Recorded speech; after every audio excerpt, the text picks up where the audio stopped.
প্রিয় দর্শক, মোট ২৭ জন আনসার সদস্যকে গতকাল হত্যা করা হয়েছে। বিশ্বস্ত সূত্র, লিঙ্ক চাইবেন না কেউ। প্রিয় দর্শক, এমন তথ্য সোশ্যাল মিডিয়ায় বিভিন্নভাবে ঘুরতেছে। এছাড়াও দেখা গেছে নিজেদের বন্দুকের গুলিতে আনসার নিহত, এমন একটি ঘটনা ছড়িয়েছে যেটা সত্য। এছাড়াও কিছু পুরাতন ছবি নিয়ে হত্যার প্রচার করা হচ্ছে আনসার সদস্যদের। প্রিয় দর্শক, এগুলো কি সত্য কিনা, এগুলোই আজকে আপনাদেরকে যাচাই করাবো। নিজেদের চাকরি জাতীয়করণে কয়েকটি দাবিতে আনসার সদস্যরা গত কয়েকদিন ধরেই ঢাকায় বিক্ষোভ করছেন।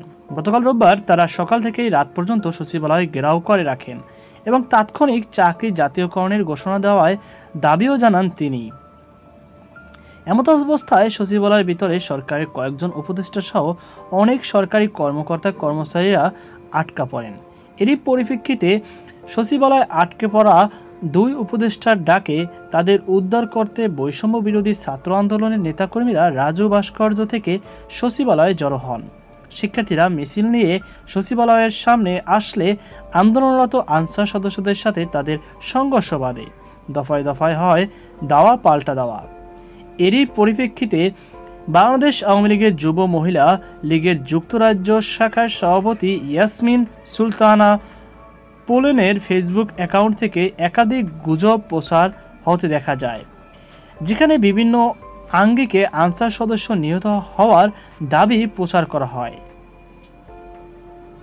প্রিয় দর্শক, আপনারা জানেন যে এরকম কিছু গুজব ছড়িয়ে দিয়েছেন। তিনি যে গুজব ছড়িয়ে দিয়েছেন সেগুলো লেখা থাকে যে এই লাশ পড়লো কেন, ইউনূস সরকার তথা রাষ্ট্রকে জবাব দিতে হবে, এমন একটি পোস্ট তিনি করেন। তিনি আরও এক জায়গায় লিখেছেন, ইন্না লিল্লাহি ওয়া ইন্না ইলাইহি রাজিউন। আনসার সদস্য বন্যায় ক্ষতিগ্রস্ত সহায়তায় নিজেদের জীবন দিল পাক, ওনাকে আল্লাহ পাক ওনাকে বেহেশতে দান করুক। মূলত এই ছবি তিনি পোস্ট করে এমন একটি কমেন্ট করেন। তো আশা করি আপনারা বুঝতে পেরেছেন যে কিভাবে তারা গুজব ছড়াচ্ছে। অর্থাৎ বন্যার যিনি মারা গিয়েছে সেটি তিনি গতকালকে, অর্থাৎ এই যে আনসার এবং সাধারণ মানুষ কিংবা ছাত্রদের, সাধারণ শিক্ষার্থীর সাথে যে সংঘর্ষ হয়েছে সেটা বলে দাবি চালাচ্ছে।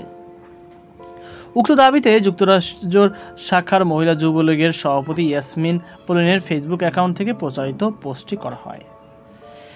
আসলে দেখা গেছে রিভার্স ইমেজ সার্চ পদ্ধতি অনুসন্ধানে জানা যায় আলোচিত ছবিটি গত 25শে আগস্ট অন্তত দুপুর থেকে বন্যার পানিতে নিহত আনসার সদস্যদের মৃতদেহের ছবি তিনি প্রচার করেন। অপরদিকে 25শে আগস্ট দিবাগত রাতে শিক্ষার্থী আনসার মুখোমুখি সংঘর্ষ ঘটে। অর্থাৎ শিক্ষার্থী আনসার সংঘর্ষ ঘটার পূর্ব থেকেই এই ছবিটি প্রচারিত হচ্ছে। তো বুঝতে পারছেন যে এটা সম্পূর্ণভাবে গুজব। এরপরও তারা আরও একটি ছবি দেয়, সেটা হচ্ছে দ্বিতীয় দাবি হচ্ছে আনসার মেরে আবার আনসারের নামে মামলা। বাঙালি এতদিন ফ্যাসিস্ট শব্দটা শুনেছে। মূলত ডিউটি অবস্থায় নিজেদের গুলি করে আত্মহত্যা করেছেন এমন তথ্যটি আসলে প্রকাশ করা হয় 22শে এপ্রিল 2024 9টা 14। আর সেটি তারা গতকালকে অর্থাৎ 25শে আগস্টের তথ্য হিসাবে দাবি করতেছে।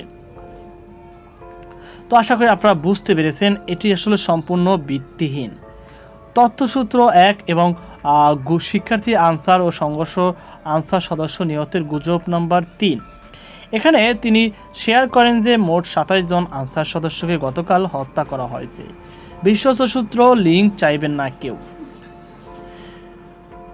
তো বুঝতেই পারছেন আসলে ইয়াসমিন সুলতানা পোলেন তার দাবিকৃত পোস্টে সূত্র বিশ্বস্ত দাবি করলেও কোনো নির্ভরযোগ্য সূত্রের উল্লেখ করতে পারেনি। কোনো রকম তথ্য প্রমাণ ছাড়া দাবিটি প্রচার করা হয়।